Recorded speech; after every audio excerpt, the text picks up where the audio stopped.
Hey, sa ako represent to the place of Jensen. Oh, aking ina, aking inay, sadyang ganito ang buhay sa mundo. At sa awiting to,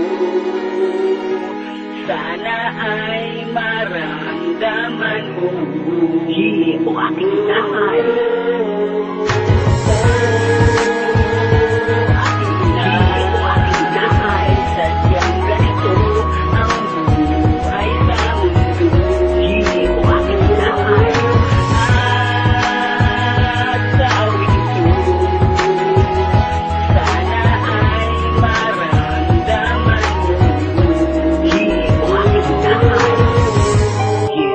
Inay, alam mo ba na naging malungkot din ang aking buhay? Inay, alam ko naramdam mo ang siyang aking nararamdaman. Huwag mong hayaan na tayo ipagtatawanan sa mata ng karamihan. Huwag mong hayaan na muling pumatak ang luwa sa lupa. Inay, lumaban ka, bumangon ka at harapin. Harapin natin ang siyang magiging hadlang sa tunay nating kasiyahan. Inay, ikaw ang siyang nagturo sa akin kung paano humakbang-humakan. Ikaw ang nagturo sa akin kung paano languyin ang karagatan. Inay, ikaw ang siyang nagturo sa akin kung paano humawak ng baso na may tubig. Ang siyang bumapawi ng pagod at pawis. At kahit na marami na akong tinamong dalos at sugat, humawak ka sa aking kanang kamay. Inay, higpitan mo, Inay, higpit pa sa paghawak. Lumakas ka, makakamit din natin ang tuloy na pag-asa. Inay, ikaw ang siyang nagbigay ng alalay sa aking pagtayo. Di ko alintana ang pananamlay, dahil ikaw ang siyang kulay ng aking buhay, Inay. Inay, alam ko matapang ka. Hinarap mo ang lahat ng mga panglalait, inggit at lahat ng ating mga katunggali. Di mo na inisip ang kapakanan ng iyong sarili. Basta't makatulong ka lang sa iyong mga naibunga at sa lipunan. Inay, ito ako bilang anak mo. Matapang ito, marunong akong makipaglaban at makipagsabayan sa bayan tungo sa iyong mabuting kinabukasan. Inay, huwag kang bumitiw. Kaya mo yan. Huwag mong hayaan na maghari ang mga hamon ng kapalaran. Huwag mong hayaan, Inay, na dumisan ang ating mukha ng mga kakamba nating mga luka at mga salat sa yaman. Isipin mo, Inay, magkarugtong ang ating mga ugat at sabay-sabay ang bawat bitig ng ating dibdib. Ikaw ang bumuhay at nagbigay sa akin ng lakas, Inay. Inay, huwag mong isipin kung ano ang nasa kanila na wala sa atin. Basta't ang mahalaga, may pananalig sa may kapal at tayo ay may panalangin. Inay, huwag mong isipin ang sinasabi ng iba at panghuhusga. Inay, lumaban ka. Huwag kang mahina, Inay. Nandito lang ako na sa tabi mo. Nakahanda sa namang punos, Inay. Ika'y sasagipin ng aking dalawang kamay. Alam ko na alam mo, Inay, kung ano ang kasaysayan ng ating buhay. Huwag mong hayaan na muling magari ang kalungkutan, Inay. Huwag kang matakot, Inay.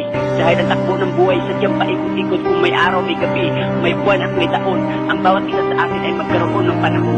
Tuloy-tuloy lang sa paglakad, Inay. Dahil ako ang siyang daan at sabay o aking Inay.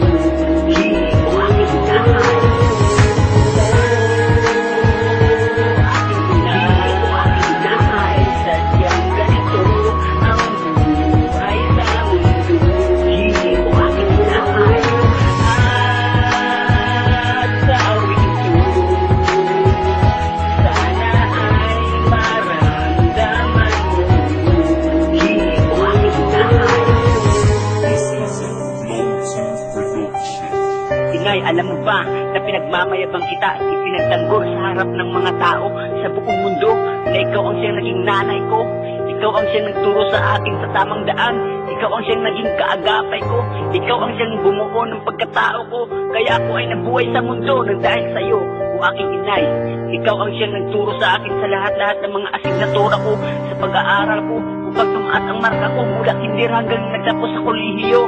O aking Inay, ikaw ang siyang nagiging sandigan at sumbungan ng lahat ng mga problema ko.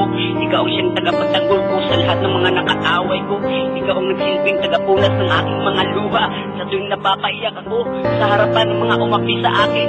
At ikaw ang siyang nagbigay ng katapangan ko sa tuwing inaapak-apakan ako, ikaw ang nagsabi sa akin ng pagulong, anak, tumayo ka, huwag mong hayaan na lagi ka na lang nadarapa, bumangon ka at tumaban ka, anak. Parating naririnig ng aking dalawang pandinig, sinasabi mo, inay, na magiging ang mabuting anak ko, at ako ang siyang magiging alalay ng aking mga kapatid upang kanilang mabatid ang mabuting asal at may dangal sa pag-aaral.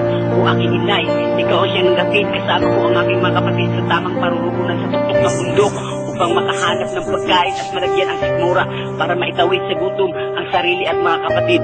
O aking inay, ikaw ang sumigaw na magpakatatag ako sa lahat ng mga aking dinanas sa pagbuhat ng aking dalawang balikat sa pagsikap at siga upang maabot kamay ko ang ningning ng mga bituin at siyang aking pinapanalangin na kahit kailanman di matutumbasan ang bakas ng kabutihan bilang inay sa mundo. O aking inay, ikaw ang siyang gabay sa pagbuo ng saysay sa kasaysayan ng aking buhay. Ikaw ang tumayo sabay sa pagtaas ng kamay na ikaw ang siyang magiging kaagapay.